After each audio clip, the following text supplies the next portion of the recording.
Bonsoir, fidèles téléspectateurs de Sunu Label TV. Vous êtes au cœur du Sénégal et Label Télévision, la chaîne panafricaine et internationale. C'est toujours un plaisir pour moi de vous recevoir dans Tête à Tête. Ce soir, nous allons parler de l'actualité des médias. Pour en parler avec moi, le président de la Convention des jeunes reporters du Sénégal, M. Migui Maram Ndiaye. Bonsoir. Bonsoir Penda, bonsoir également à tous les téléspectateurs de Sunu Label TV. C'est un plaisir de vous recevoir enfin dans Tête à Tête. Enfin, ouais. Enfin, on est là, ouais, venu répondre à votre appel. C'était difficile à un moment donné parce qu'il fallait peut-être une meilleure organisation pour la communication. Et c'est le moment, parce que là, on est en train de célébrer les 20 ans de la Convention, donc c'est le bon moment. Migui Maram, pour ceux qui ne vous connaissent pas, présentez-vous, téléspectateurs. Alors, Migui Maram Ndiaye est un reporter passionné par son métier, qui après son baccalauréat a fait le concours du CESTI. Et donc, après 3 années de formation au CESTI, Centre d'études et techniques, oui, de l'information, j'ai fréquenté d'abord la RFM, Radio Futur Média, ensuite le groupe E-Média, et depuis 2018, sinon depuis 2021, je suis donc au niveau de la RTS, la télévision nationale, au niveau de la radio, en tant que responsable du desk politique. Desk politique. Et en même temps, bien sûr, président de la Convention des jeunes reporters du Sénégal depuis maintenant 2 ans. Auparavant également, j'étais responsable de la formation. Avant la formation, j'étais également au niveau du secrétariat. Donc depuis 2016, je suis donc membre de la Convention des jeunes reporters du Sénégal. Ancien également président de l'amicale des étudiants du CESTI. Très actif sur le terrain, en tout cas au niveau des reporters, au niveau des journalistes. 2024, Migui Maram a été fortement marqué par l'actualité politique, avec notamment l'élection présidentielle, mais aussi les législatives anticipées. Point de vue économique, on a vu l'agriculture, par exemple l'exploitation du pétrole et du gaz également. Question sociétale, la migration clandestine, entre autres. Pour ne citer que cela, elle a aussi été marquée par les médias. Aujourd'hui, un état des lieux a été fait. En tout cas, on a entamé un assainissement global à la demande même des patrons de presse et des journalistes reporters. Au jour d'aujourd'hui, une première liste provisoire est sortie en attendant une liste définitive, autant pour moi. Quelle est votre lecture de cette situation? Merci beaucoup Penda. Effectivement, l'année 2024 a été une année disons particulière pour le secteur des médias pour plusieurs raisons, mais si on reste sur cette question qui a été évoquée concernant l'assainissement du secteur des médias, effectivement c'était une vieille doléance des acteurs des médias, parce que si vous faites un tour pour regarder même les conclusions des assises des médias, vous trouverez dans les recommandations un point qui parle de l'assainissement, parce que le constat a été unanime. C'est un secteur fréquenté par plusieurs personnes, certaines même qui n'étaient pas des professionnels des médias. Il n'y avait plus de contrôle, raison pour laquelle nous, en tant qu'acteurs, lors de ces assises, on avait tapé du poing sur la table pour que les autorités nous accompagnent pour l'assainissement de ce secteur. Des actes ont été faits depuis quelques années, d'abord en 2017, avec le vote du Code de la presse et l'instauration de la Carte nationale de la presse. Mais nous savons tous que la carte règle une partie du problème et non tout le problème. Maintenant, ce travail qui a été fait par le ministère de la Communication, des Télécommunications et du Numérique, c'est un acte important qui a été posé, mais un travail qui peut être amélioré pour permettre à toutes les entreprises de presse d'être en règle, mais également d'exercer librement comme recommandé par le Code de la presse, mais également les autres instruments qui existent dans notre pays, la Constitution entre autres. De quelle amélioration faites-vous allusion? Alors, si vous avez fait le constat, il y a certaines entreprises de presse qui ont été reconnues, d'autres non. Pour nous, l'objectif des autorités ne doit pas être de fermer des entreprises de presse, mais on doit accompagner toutes les entreprises de presse pour qu'elles soient en règle. Parce qu'on a cité de grandes entreprises de presse qui n'ont pas encore reconnu pour le moment, parce que tout simplement, il y a des documents qui manquent. Mais dans ces entreprises de presse, il y a des centaines de Sénégalais qui y travaillent. Donc, les autorités doivent accompagner ces entreprises afin qu'elles soient en règle et permettre à tout le monde d'exercer librement, mais que tout soit régularisé. Donc, nous sommes à, disons, 100% derrière les nouvelles autorités concernant cette question, mais tout en respectant les règles définies par le Code de la presse.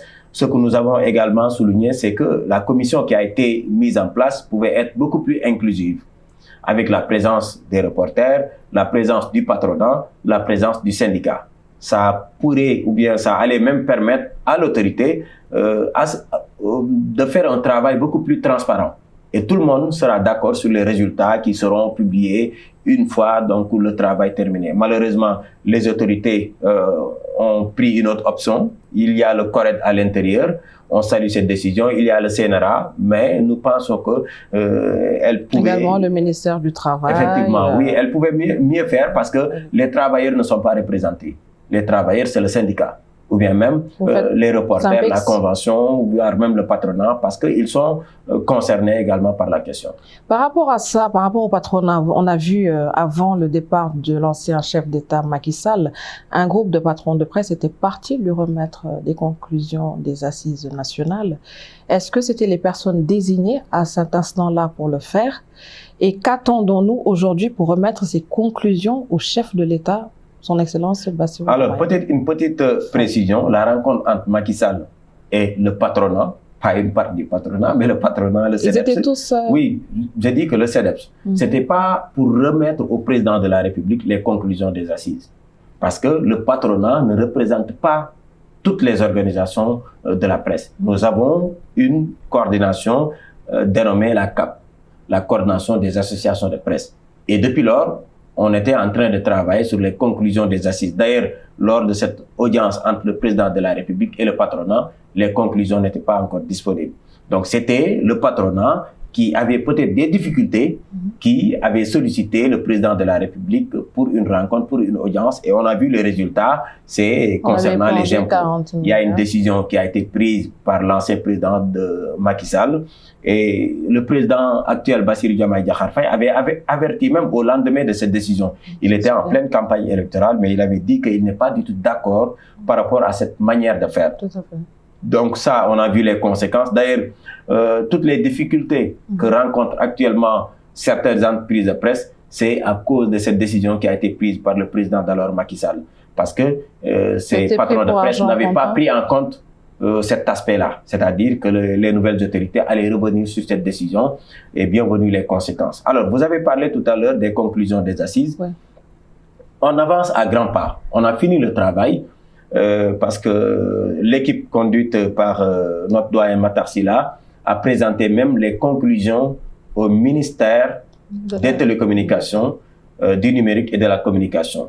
On a écrit au Premier ministre, mais également au président de la République pour une rencontre afin également de présenter officiellement les conclusions des assises. Parce qu'avant de rendre ça public, on a donné la priorité aux autorités parce qu'après tout, l'application des conclusions, en grande partie, va revenir à ces autorités-là. Mais ce que nous pouvons dire de ces assises, si nous voulons avoir une presse qualité, une presse responsable, pour nous, il ne faut pas chercher de midi à 14 heures. Il faut tout simplement appliquer les conclusions de ces assises. Parce que c'était un dialogue constructif, inclusif également, parce que ce n'était pas des assises uniquement entre les acteurs des médias, mais il y avait également tous les acteurs de la société, les acteurs politiques, les acteurs de la société civile. On a fait le tour du Sénégal, on a parlé au moins de 5 thématiques. On a parlé de la formation, on a parlé de la sécurité des professionnels des médias, on a parlé également de la viabilité économique de nos entreprises de presse, on a parlé également même de l'aspect numérique. Donc tout a été évoqué, posé sur la table avec la participation de plusieurs experts et à la fin, des résultats importants ont été retenus. Donc ce que nous demandons d'abord au président de la République, nous lui demandons respectueusement de recevoir tous les acteurs des médias, pas uniquement les reporters ou bien le patronat, mais tous les acteurs des médias pour la présentation officielle de ces recommandations parce que nous avons hâte. hâte de voir ces recommandations appliquées parce que ça va nous permettre d'avoir une presse de qualité, ça va permettre aux entreprises de presse d'avoir une meilleure santé financière, ça va permettre également aux reporters d'être dans de bonnes conditions de vie et de travail, les écoles de formation également, avec une formation de qualité dans les écoles. Donc, il y a tout dans le document qui a été remis au ministre, mais depuis lors, malheureusement, il y a des lenteurs qui ont été notées et nous pensons que les nouvelles autorités également doivent accélérer la cadence, comme le disait donc l'ancien Premier ministre, pour nous permettre, nous, d'être dans de bonnes conditions, mais également d'avoir une presse de qualité. Et ça fait partie d'ailleurs de leur ambition, avoir une presse de qualité et une presse responsable. Et pour nous, ça doit passer forcément par l'application des conclusions des assises des médias. Ce qui prend aussi, ou ceci explique cela, la lenteur justement de nos autorités, parce que oui, ils veulent vraiment aller dans une presse de qualité.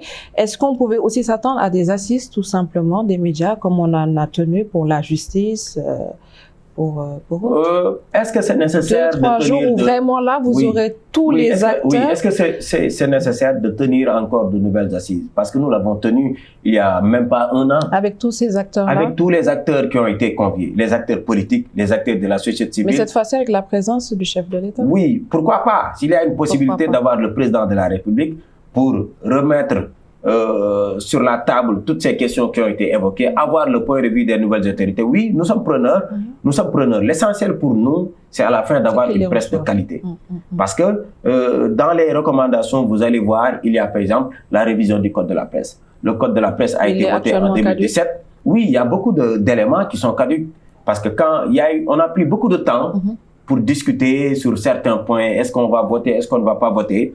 Et malheureusement, le monde a évolué, on n'a pas pris en compte certains aspects. C'est valable même pour le code, concernant la publicité.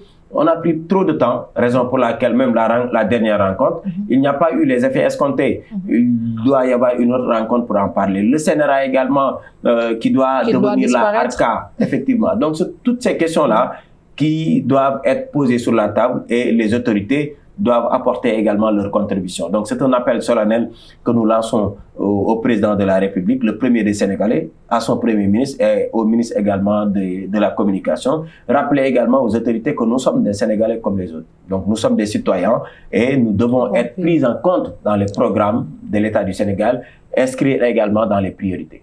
Tout à fait, ainsi que l'aide à la presse que tout le monde demande encore aujourd'hui et peut-être la liste définitive, on espère très bientôt, des médias reconnus par l'État. Toujours votre regard depuis que vous êtes président de la Convention des jeunes reporters du Sénégal concernant là, plus spécifiquement les journalistes et reporters du Sénégal. Dans quelles conditions vivent-ils? Dans quelles conditions travaillent-ils? Tout ça aussi, vous avez eu à apporter ce combat depuis 2 ans. Effectivement, depuis 2 ans, c'était notre mission principale. On a 2 missions, disons 3.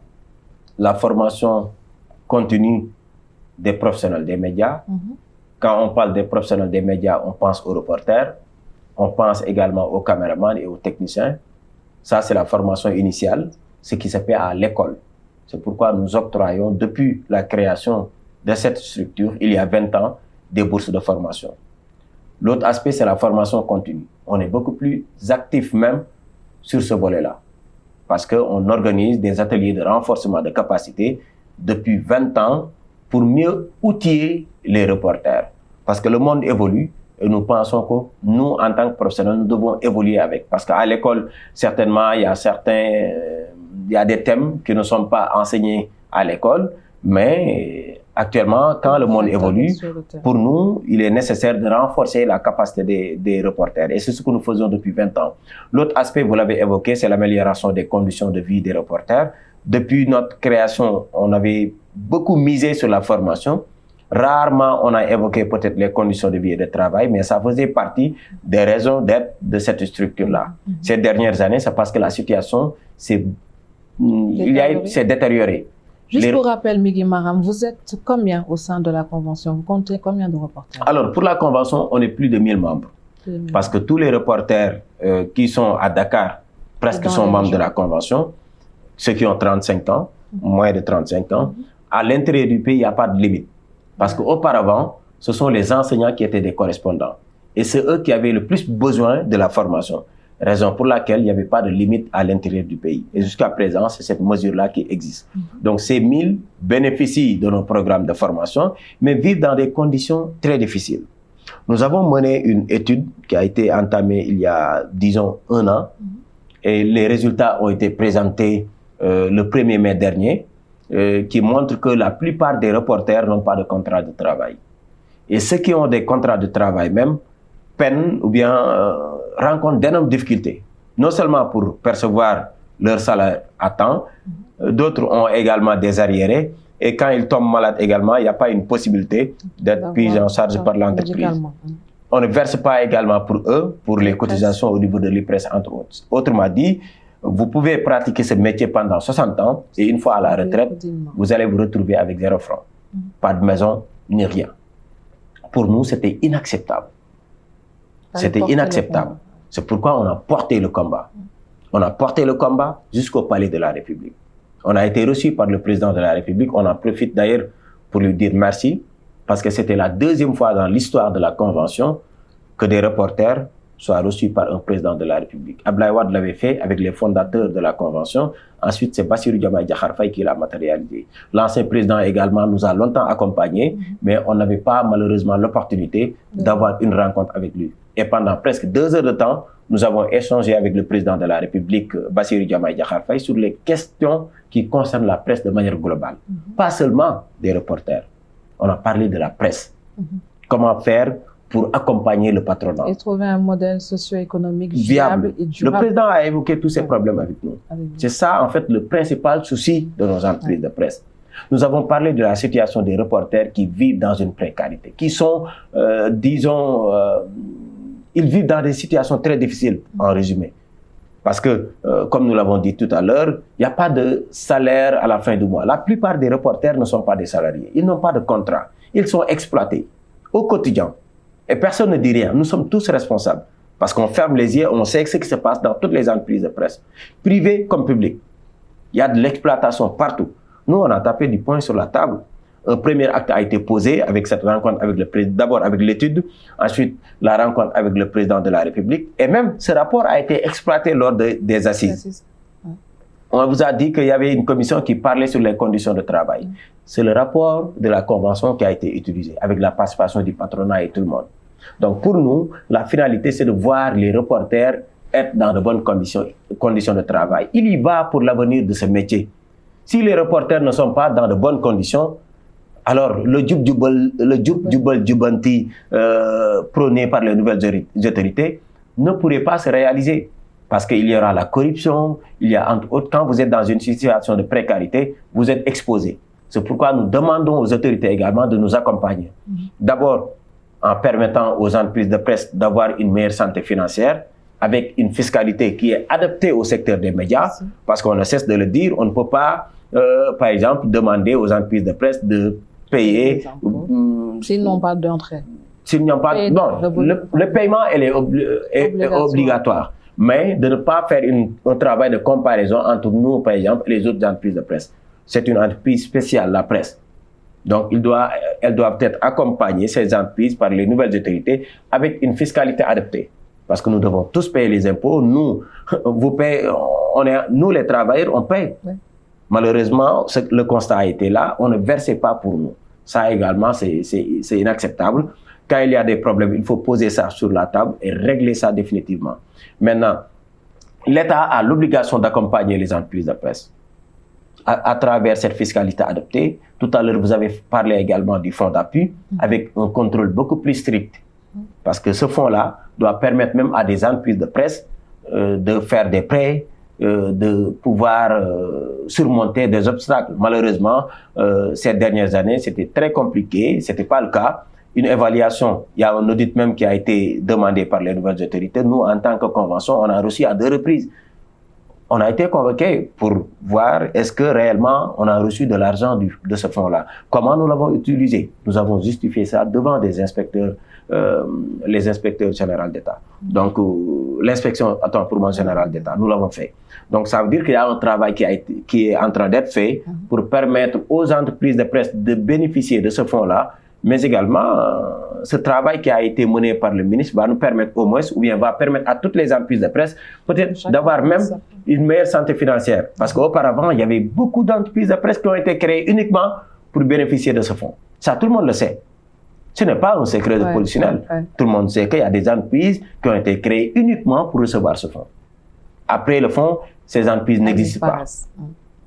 Donc ça également, je pense que les nouvelles autorités l'ont compris. Et on espère qu'elles vont matérialiser toutes les recommandations contenues dans les assises des médias, qu'elles vont accompagner également les entreprises de presse, tout en veillant sur le respect de la convention collective qui nous lie avec le patronat. C'est le syndicat même qui doit plaider ce dossier. Le Synpics?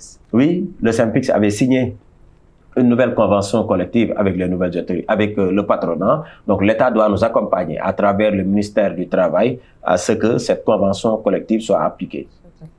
Toujours au sein de la CJRS, quel bilan tirez-vous, Migui Maram Ndiaye, de vos 2 ans de mission? Disons, peut-être on va laisser la possibilité aux reporters de parler. Aux reporters, aux observateurs de tirer un bilan, de faire un travail de comparaison. Mais nous sommes satisfaits en tout cas du travail qui a été mené par l'équipe qui m'accompagne depuis 2 ans maintenant.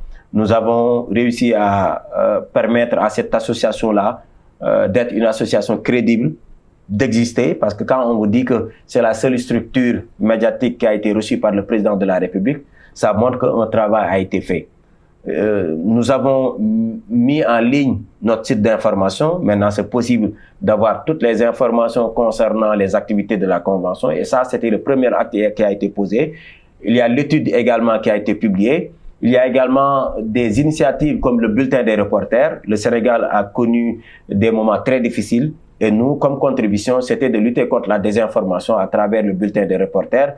Il y a également pas mal d'initiatives, presque une 50aine d'ateliers de renforcement de capacité, des bourses d'information également, plus de 1000 reporters qui ont bénéficié de nos formations. Donc il y a un travail qui a été fait, mais nous savons que maintenant il y a des défis à relever. Par rapport aux défis, voilà, quels sont les... Pour les défis, d'abord, il y a la question de la spécialisation concernant la formation.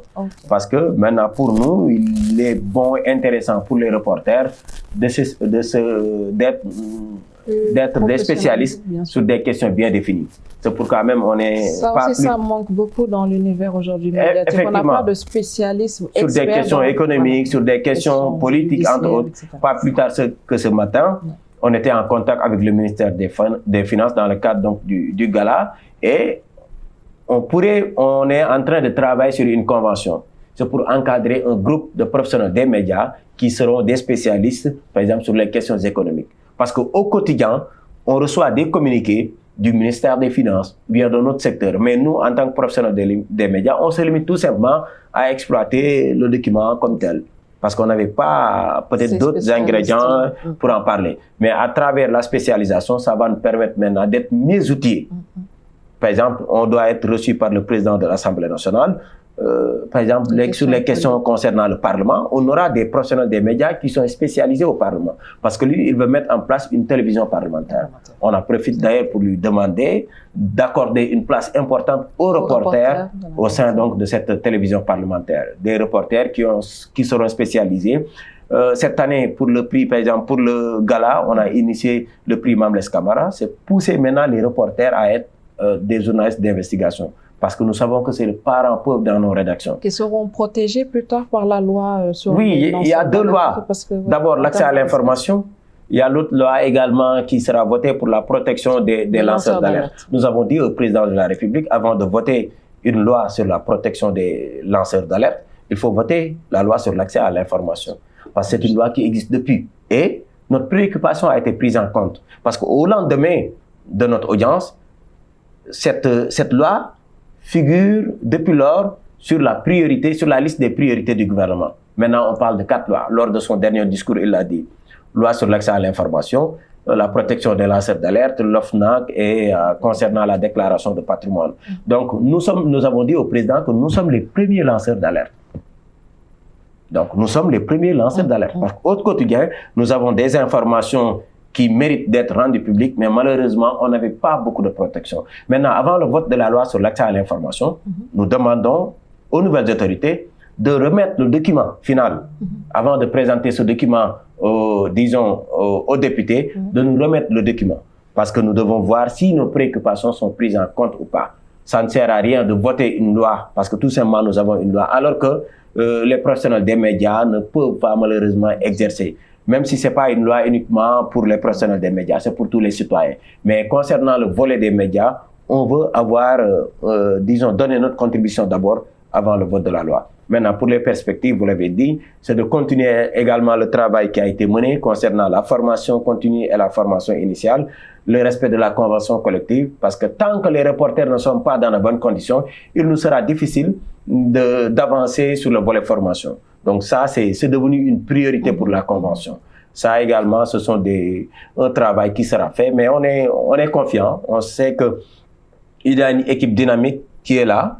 Nous serons là également pour accompagner cette équipe-là à réaliser donc tous les objectifs qui seront fixés. Par rapport aussi un petit peu au débat sur le CNRA qui doit tendre à disparaître, peut-être être remplacé par, je ne sais pas, une autre, voilà, tout ça. Bon, comment voyez-vous ça aussi? Ça, en fait, c'est le code de la presse qui l'a prévu, que le CNRA doit disparaître pour être remplacé par une haute autorité de régulation. Parce que le CNRA actuellement ne prend en compte que l'audiovisuel, le secteur audiovisuel, la radio et la télévision. Oui, pendant les élections, le CNRA prend en compte tous les médiums. Mais à part les élections, c'est la télévision et la radio. Donc, nous voulons avoir une haute autorité de régulation qui va nous permettre de réguler carrément le secteur. Parce que ça va prendre en compte tous les secteurs, les réseaux sociaux, les sites d'information et tout ça. Voilà. Donc, c'est une demande sociale. L'actuel président peut être maintenu, Mamadou Oumar Ndiaye, nous lui avons même adressé une lettre de félicitations, peut être maintenu, mais pour nous, le CNRA doit évoluer pour qu'on puisse mettre en place la ARCA. Mais il y a de bonnes nouvelles parce que le directeur de la communication nous a rassuré. Il y a une rencontre qui est prévue dans les semaines à venir. C'est pour la révision des textes du CNRA et ça va nous permettre de quitter ce CNRA-là pour avoir la ARCA. Donc ça, il n'y a aucune crainte. Les autorités nous ont donné des assurances. Donc, alhamdulillah. Migui Maram, avant de finir la prochaine soirée de gala prévue ce 24 janvier pour récompenser les journalistes et reporters dans plusieurs... vous avez les investigations, le prix Mame Less Camara, d'autres encore. Vous attendez combien de personnes? Vous mettez aussi fin à votre mission après 2 ans? Est-il possible de quoi? Avec... Non, de continuer, ce n'est pas possible. Ce n'est pas possible parce que quand on avait demandé la confiance des reporters, on avait dit également que c'est pour une mission de 2 ans uniquement, un mandat unique.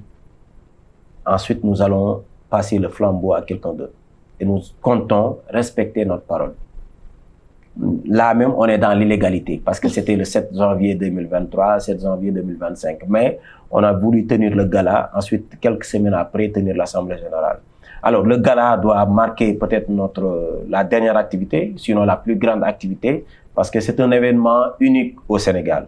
Dans le secteur des médias, c'est la plus grande activité organisée. Et c'est pour récompenser les meilleurs reporters du Sénégal. Souvent, on pense à l'aspect festif. Non, ce n'est pas ce qui nous intéresse.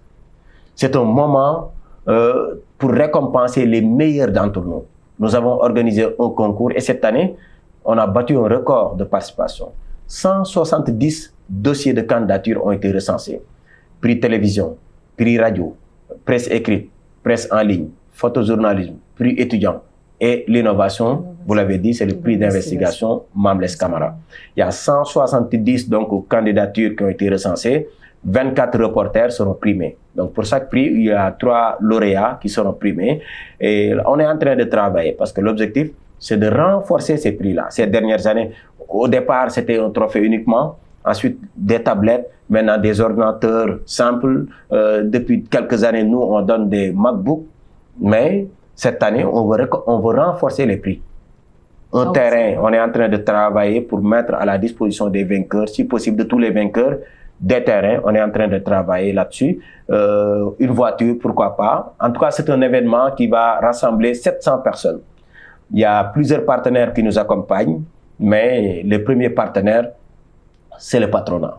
C'est un appel que nous lançons à l'endroit de tous les patrons de presse pour qu'ils nous accompagnent comme d'habitude pour la réussite de cet événement. parce que on est en train de valoriser le travail des reporters dans les différentes rédactions qui sont en compétition. Donc, nous lançons un appel à l'endroit de tous les patrons de presse. Comme d'habitude, depuis maintenant 20 ans, le patronat nous accompagne parce que les patrons permettent aux reporters, aux travailleurs de venir assister à cette fête-là. Donc, on a envoyé des lettres, des correspondances. L'équipe a commencé le travail. Une correspondance a été adressée au président du CEDEPS pour l'accompagnement, aux autorités également, aux partenaires. Donc, c'est une occasion pour moi de dire merci. D'abord au président de la République, son Excellence Bassirou Diomaye Diakhar Faye, aux différents ministères, aux différentes institutions également qui nous accompagnent, aux partenaires de la Convention. On peut citer le Forum civil, on peut citer également d'autres structures, Fondation Hébert, la Sonatel, entre autres, qui nous accompagnent depuis quelques années pour la réussite. Ils ont compris notre mission, en fait. Ils ont compris que la formation, c'est la base de tout. C'est pourquoi ils nous accompagnent à travers donc, les programmes de formation. Donc, nous donnons rendez-vous à tous les reporters le 24, une soirée qui sera inoubliable parce que ça coïncide avec les 20 ans de la Convention. Depuis 20 ans, nous sommes au service des reporters. C'est la structure la plus démocratique aussi. Depuis 20 ans, on a 7 présidents qui se sont succédés. Donc, au bout de 2 ans, ils passent le flambeau à quelqu'un d'autre. Donc, c'est une structure très, très démocratique. Donc, l'occasion également pour moi de remercier tous les reporters qui m'ont accompagné durant ces 2 ans-là.